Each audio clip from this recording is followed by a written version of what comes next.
ఓం శుక్లాంబరధరం విష్ణుం శశివర్ణం చతుర్భుజం ప్రసన్నవదనం ధ్యాయేత్ సర్వవిఘ్నోపశాంతయే అగజానన పద్మార్కం గజాననమహర్నిశం అనేకదంతం భక్తానాం ఏకదంతముపాస్మహే గురుబ్రహ్మ గురుర్విష్ణుః గురుదేవో మహేశ్వరः గురు సాక్షాత్ పరబ్రహ్మ తస్మై శ్రీ గురవే నమః.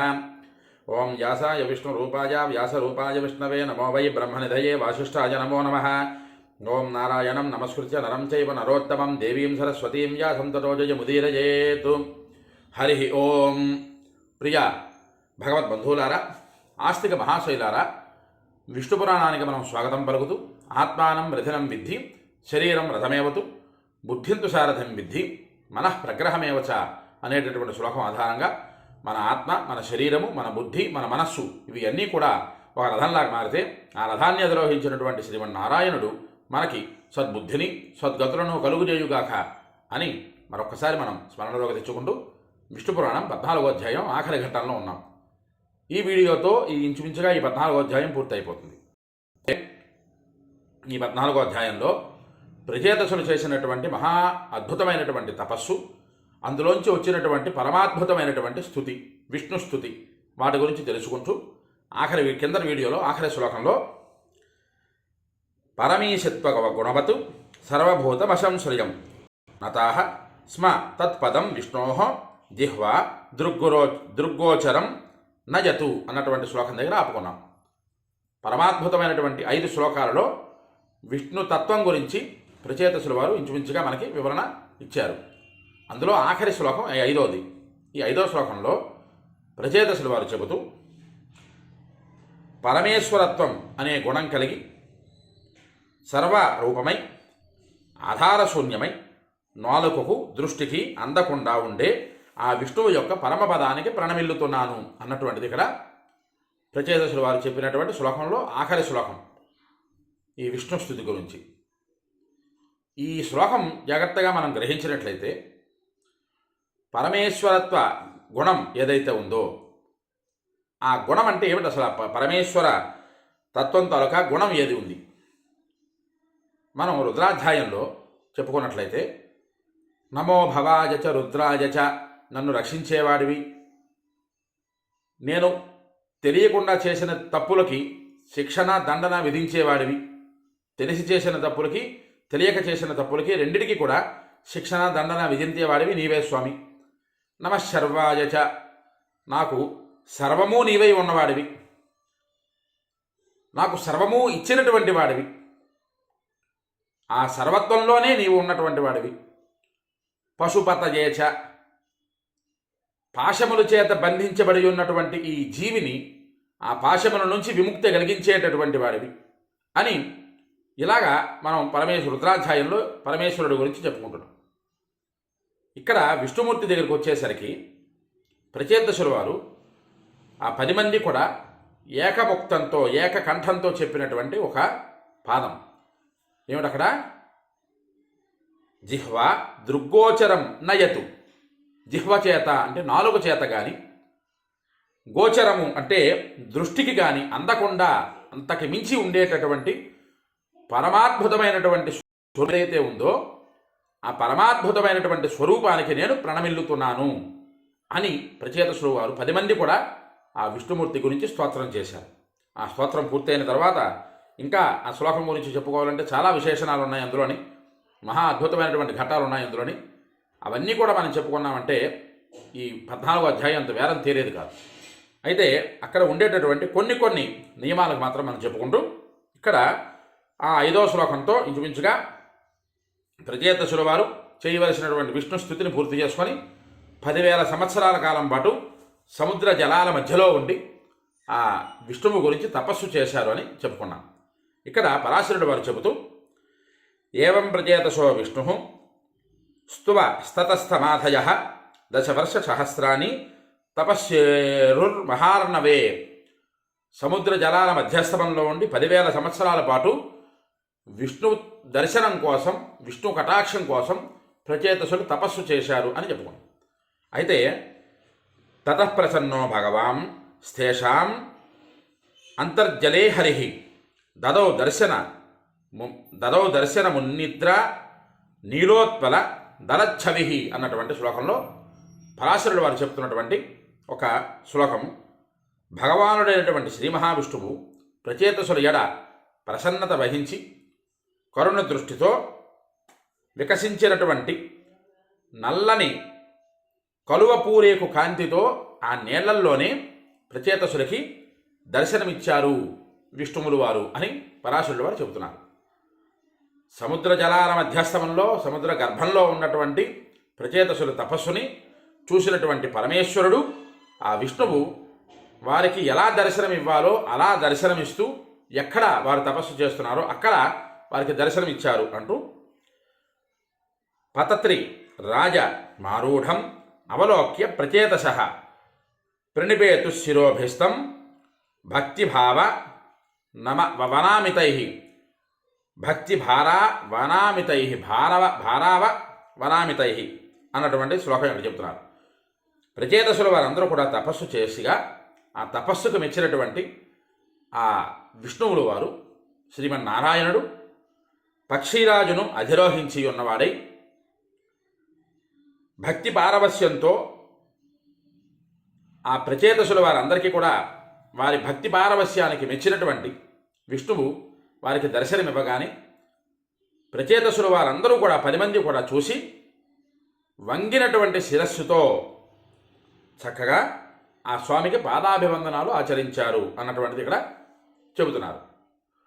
ఇక్కడ చాలా జాగ్రత్తగా మనం తెలుసుకోవాల్సినటువంటి విషయం, భగవంతుడు శ్రీమన్నారాయణుడు ప్రత్యక్షం కాగానే ఆ ప్రచేతసులు 10 మంది కూడా 10,000 సంవత్సరాలు తపస్సు చేశారు కదా. తపస్సు చేసిన వారందరూ కూడా శిరస్సును వంచి స్వామివారికి పాదాభివందనం చేశారు అని చెప్తున్నారు కదా. ఇక్కడ వచ్చేటటువంటి ఘట్టం చాలా గంభీరంగా మనం తెలుసుకోవాల్సినటువంటి విషయం ఏమిటయ్యా అంటే, తతస్థానాః భగవాన్ వ్రియత మీప్సితోవర ప్రసాదానుముఖోహం వరో ప్రసాదానుముఖోహం ఓ వరద సముపస్థిత అన్నటువంటి శ్లోకంలో ఇక్కడ భగవానుడు ప్రచేతసులందరితో కూడా మీ తపస్సుకి మెచ్చినాను, మీకు ఇష్టమైనటువంటి వరం కోరుకోండి, అనుగ్రహ దృష్టితో మీకు నేను ఆ వరం ఇయ్యాలని సాక్షాత్కరించాను అని విష్ణు అంతటి వారు చెబితే ప్రచేతసుల వారు అడిగినటువంటి వరం, వారి మనస్సు ఇప్పుడు ధ్రువుడు కానీ ప్రచేతసులు కానీ ధ్రువోపాఖ్యానంలో ధ్రువుడు చేసినటువంటి తపస్సు దేనికోసం చేశాడో ఆ కామ్యాన్ని మించకుండా, తల్లి చెప్పింది సన్మార్గంలో నడుచుకో, నీకు విష్ణువు తాలూకా మా సాక్షాత్కారం కలగగానే ఎవ్వరూ కూడా అందనటువంటి స్థానాన్ని నువ్వు అందుకోవాలనగానే ఆ స్థానము ఆ ధ్రువుడు అడగగానే కరుణ వహించినటువంటి విష్ణువు ఇచ్చేశారు. కానీ ఇక్కడ శ్రీమన్నారాయణుడు సర్వజగద్రక్షణకర్త అయినటువంటి గోవిందుడు ప్రచేతసులకి తపస్సుకు మెచ్చి అనుగ్రహ దృష్టితో వారికి కోరిన వరం ఇయ్యాలని ప్రత్యక్షం కాగానే ఈ ప్రచేతసులు కూడా వారి దేనికోసం ఈ సంకల్పం చేసి తపస్సుకు పూనుకున్నారో ఆ సంకల్పాన్ని మరిచిపోకుండా విడవకుండా ఇక్కడ వారు అడిగినటువంటి కోరిక ఏమిటయ్యా అంటే, తతస్థ మూచురు వరదం ప్రణిపత్య ప్రచేతస యథాపిత్ర సమాధిష్టం ప్రజానాం వృద్ధి కారణం అన్నటువంటిది.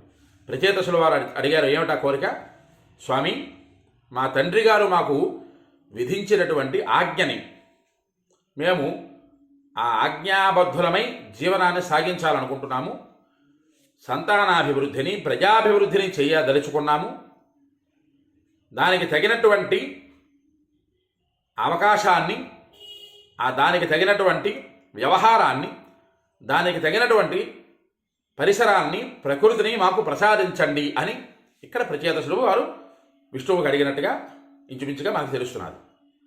చాలా జాగ్రత్తగా పట్టుకోండి. మనం దేనికోసం అయితే చేస్తున్నామో పూజ దాని యందు దృష్టి ఉంచి పూజ చేయాలి. ధర్మార్థ కామ్య మోక్షములైనటువంటి పురుషార్థముల గురించి చేసినట్లయితే దాని యందే దృష్టి ఉంచాలి, దృష్టి మరొక పక్కకి వెళ్ళకూడదు. ఇకపోతే ధ్రువోపాఖ్యానం దగ్గర నుంచి ప్రచేతసుల వరకు కూడా వారు దేనికోసం తపస్సు చేశారో దాని యందు దృష్టి ఉండి, స్వామి శ్రీమన్నారాయణ, మా తండ్రి గారు ఆజ్ఞాపించిన సంతానాభివృద్ధి గురించి మీరు వినే ఉంటారు, మీకు తెలిసే ఉంటుంది. ఆ విధానాన్ని అంతటినీ కూడా ప్రచేతసులు వారు వివరించారు ఆ విష్ణువుకి. అనగానే ఆ విష్ణుమూర్తి వారు ఎలా పలుకుతూ, నజాపి దేవస్థం దత్వా యథాభిరచితం వరం అంతర్ధానం జగామేషు తేజ నిశ్చక్ర ముర్జలాత్ అన్నటువంటి ఇక్కడ శ్లోకం. మేము మా తండ్రి గారి దగ్గర నుంచి, మా తండ్రి గారు మా దగ్గర నుంచి సంతానాపేక్ష చేసి ప్రజాభివృద్ధిని ఆచరించి మాకు ఆజ్ఞ వేశారు, మీరు కూడా ప్రజాభివృద్ధిని చెయ్యండి, సంతానాభివృద్ధిని చెయ్యండి అని. దానికి తదనుగుణంగా మాకు ఇవ్వవలసినటువంటి వరములన్నీ కూడా ప్రసాదించు అని ప్రచేతసుల వారు కోరగానే విష్ణుమూర్తి వారు తథాస్తు, ఆ దేవదేవుడైనటువంటి శ్రీహరి వారిచే కోరబడినటువంటి వరాన్ని ఇచ్చి అక్కడ ఆ సముద్ర జలాలలోనే అంతర్ధానమయ్యారు. వారు అనుకున్నటువంటి కామ్యం నెరవేరిందని ఆ ప్రచేతసుల వారందరూ కూడా ఆ సముద్ర జలాల నుంచి బయటికి వచ్చారు. ఇక్కడతో ఈ 14వ అధ్యాయం ప్రచేతసుల తపస్సు గురించి మనం పూర్తి చేసుకున్నాం. ఇక్కడ 14వ అధ్యాయానికి 15వ అధ్యాయానికి అద్భుతమైనటువంటి ఒక ప్రక్రియ. ఈ 14వ అధ్యాయం 15వ అధ్యాయానికి ఒక ముడి వేసి ఉన్నది. ప్రచేతసులు సంతానాభివృద్ధి చెయ్యాలి అంటే వారికి ఏదో ప్రాచీన బరిహి, ప్రచేతసుల తండ్రి ప్రాచీన బరిహి ఏదో 10 మందికి ఒక చక్కనైనటువంటి వివాహం చేసేసినట్లయితే వారు చక్కగా కామోపభోగాలని ధర్మబద్ధంగా అనుభవిస్తూ ప్రజాభివృద్ధిని సంతానాభివృద్ధిని చేసేస్తారు కదా. అలా చేయకుండా ప్రాచీన బరిహి సాక్షాత్తు భగవత్ స్వరూపం విష్ణుమూర్తి అంశగా పుట్టినటువంటి ఆ ప్రాచీన బరిహి వారికి విష్ణువు తాలూకా పాదములను పట్టుకొని ప్రార్థించండి అని ఎందుకు చెప్పారు? దానికి ఈ 15వ అధ్యాయానికి ఉండేటటువంటి ఆ లింక్ ఏమిటిది, ఆ కలయిక ఏమిటి? ఈ 15వ అధ్యాయంలో విష్ణు పురాణంలో 15వ అధ్యాయంలో కందముని మహాముని చరిత్ర, కందముని చరిత్ర గురించి చెబుతున్నారు. ఈ కందముని ఎవరు అసలు? చాలామంది పురాణాలలో కొన్ని అక్షర భేదాల వలన కొంతమంది కందముని అంటారు, కందుడు అని. ఇక్కడ కందుడు అనే ఇక్కడ ఉంటుంది. ఈ ప్రచేతసులకి ఈ కందమునికి ఉండేటటువంటి సంబంధం ఏమిటి?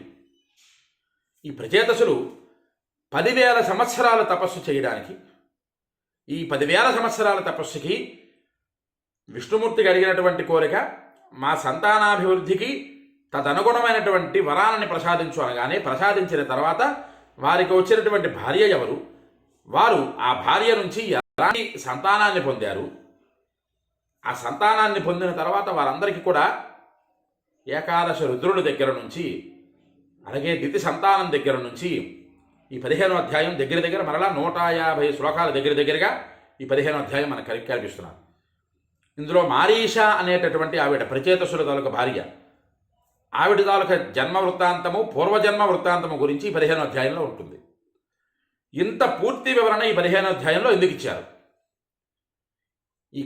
ఈ కండముని ఎవరు, ప్రచేతసుల తపఫలితంగా ఎవరిని వివాహం చేసుకున్నారు, వివాహం చేసుకున్న తర్వాత వారు ఎలాంటి వారిని సంతానంగా పొందారు, పొందినటువంటి ఆయన దగ్గర నుంచి మిగతా సంతానాభివృద్ధి ఎలా జరిగింది అనేటటువంటి పరమాద్భుతమైనటువంటి ఘట్టాలు ఈ 15వ అధ్యాయంలో ఉన్నాయి.